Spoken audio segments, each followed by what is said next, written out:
Kisah seorang pria malas dan istrinya yang berhati mulia.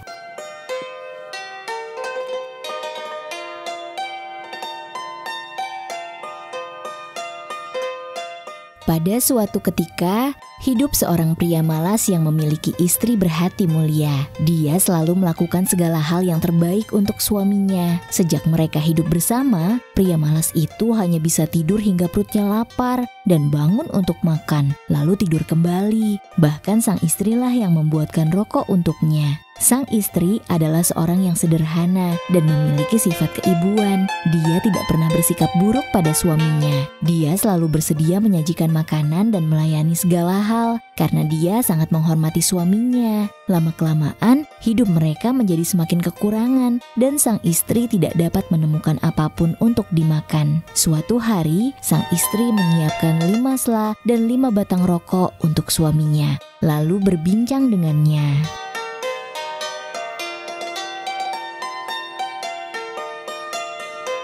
Suamiku yang kuhormati, maafkan aku. Sekarang keadaan kita semakin kekurangan. Kita tidak punya usaha apa-apa dan aku tak bisa memberikan hidangan seperti biasanya. Jika kau berkenan, tolong buatkan pembajak untuk bertani seperti orang lain, karena sekarang sudah masuk musim tanam. Baik kalau begitu. Besok pagi, tolong siapkan makanan untukku. Aku akan mencari kayu untuk membuat pembajak itu. Baiklah suamiku, aku akan bangun pagi-pagi dan menyiapkan makanan untukmu. Sang istri bangun sangat pagi lalu menyiapkan makanan dan kapak untuk suaminya. Sedangkan pria malas itu terbangun saat matahari terbit. Sang istri tak berani membangunkannya dan membiarkan ia terbangun dengan sendirinya.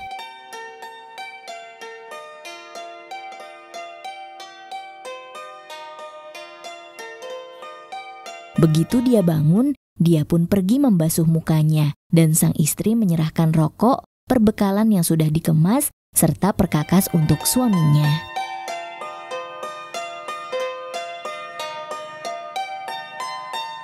Sayangku, tolong jaga rumah.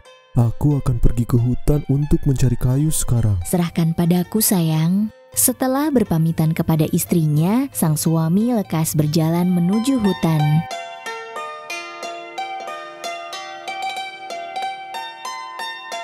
Ketika ia memasuki hutan dan berjalan lebih dalam lagi, dia melihat satu pohon yang rindang.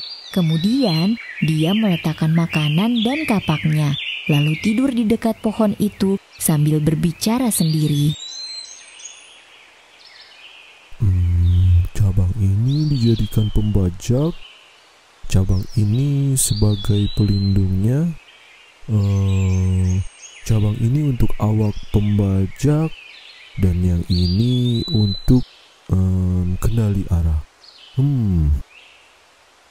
Karena terus-menerus berbicara, dia merasa lapar. Lalu dia bangun untuk makan. Selesainya dia melanjutkan tidur dan berbicara lagi.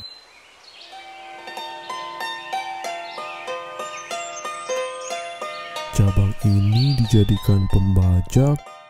Cabang ini sebagai pelindungnya, cabang ini untuk awak pembajak, dan yang ini untuk kendali arah. Sore harinya, dia kembali ke rumah. Sang istri yang melihatnya pulang datang menyambut. Sudah pulang suamiku? Bagaimana hasilnya sayang? Dia menerima perkakas dari suaminya, lalu mengambil air untuk membasuh kaki sang suami. Jadi bagaimana sayang? Apa kau sudah mendapatkan hasilnya? Belum sayang, besok aku akan ke sana lagi karena aku sudah menemukan pohon yang pas untuk dijadikan pembajak.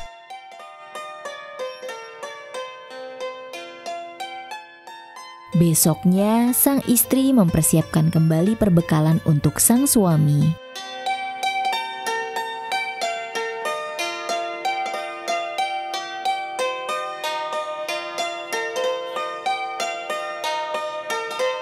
Saat tiba di sana, pria malas itu kembali tidur dan berbicara sendiri seperti sebelumnya.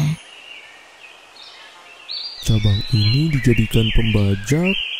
cabang ini sebagai pelindungnya, cabang ini untuk awak pembajak, dan yang ini untuk kendali arah. Dewa hutan yang mendengar perkataan pria malas tersebut khawatir. Dia takut kehilangan tempat tinggalnya. Dia pun bertanya-tanya. Pria ini siapa? Mengapa dia ingin menebang pohon yang jadi tempatku berteduh? Apa yang harus kita lakukan untuk mencegahnya? Saat dia mulai bergerak untuk menebang pohon ini, maka aku akan membunuhnya, sehingga pohon ini tetap aman. Saat pagi tiba, seperti biasa sang suami pergi ke hutan. Tetapi sekarang dia diikuti dewa hutan yang ingin membunuhnya tepat di teras rumahnya.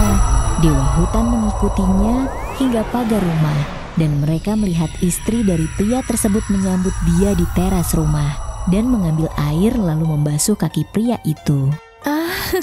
Suamiku sudah kembali. Kau pasti sangat lelah.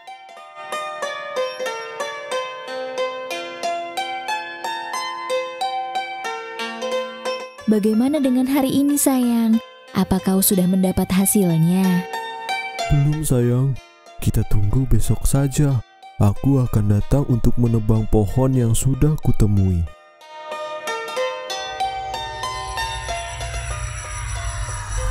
Dia memiliki istri yang baik dan hidup dengan kebahagiaan.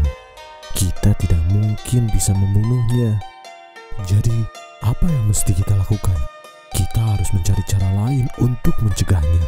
Karena kebahagiaan yang diberikan istrinya, sang dewa tidak bisa masuk mendekati dan tidak bisa membunuhnya. Pria itu pun selamat dari mara bahaya. Esok harinya, pria itu kembali ke hutan menuju pohon yang sama dan mengulangi hal seperti kemarin. Cabang ini dijadikan pembajak. Cabang ini sebagai pelindungnya, dan cabang ini untuk awak pembajak. Lalu yang ini untuk kendali arah. Pagi ini dia pasti datang untuk menebang pohon itu. Kita tidak bisa tinggal diam. Kita harus pergi membujuknya. Baiklah, itu ide yang bagus. Di sore hari, pria malas pun kembali ke rumahnya. Seperti biasa, sang istri menyambut suami di teras rumah, lalu mengambil air untuk membasuh kaki sang suami.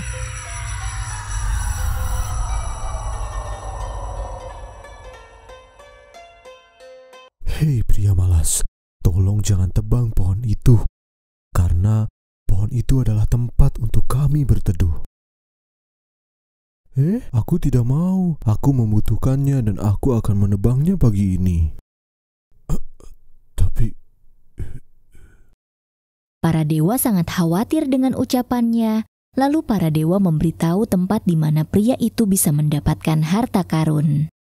Kami akan memberitahu kau tempat adanya harta karun. Berapa banyak tempat yang akan kau beritahu padaku? Ada 2 tempat yang akan kami beritahu padamu. Aku rasa itu kurang. Bagaimana jika 4 tempat? Apakah kalian setuju? Baik, kami setuju.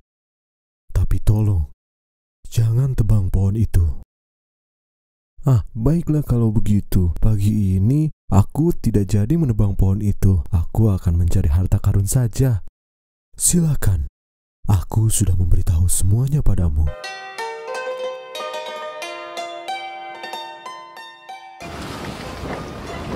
Keesokan paginya, pasangan itu pergi mencari harta karun ke tempat yang diberitahukan para dewa. Di setiap tempat harta karun, mereka perlu menghabiskan waktu 3 hari hingga gerobak mereka penuh dengan emas dan perak.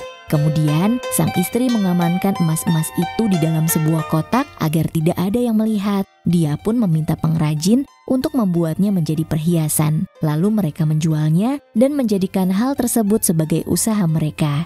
Mereka semakin kaya raya dan terus kaya raya. Kemudian banyak orang yang meminta bantuan kepada mereka. Kekayaan selalu tetap ada karena wanita itu tahu cara menjaganya, dan akan selalu ada kebahagiaan di rumah yang mewah jika istri memiliki sikap yang mulia.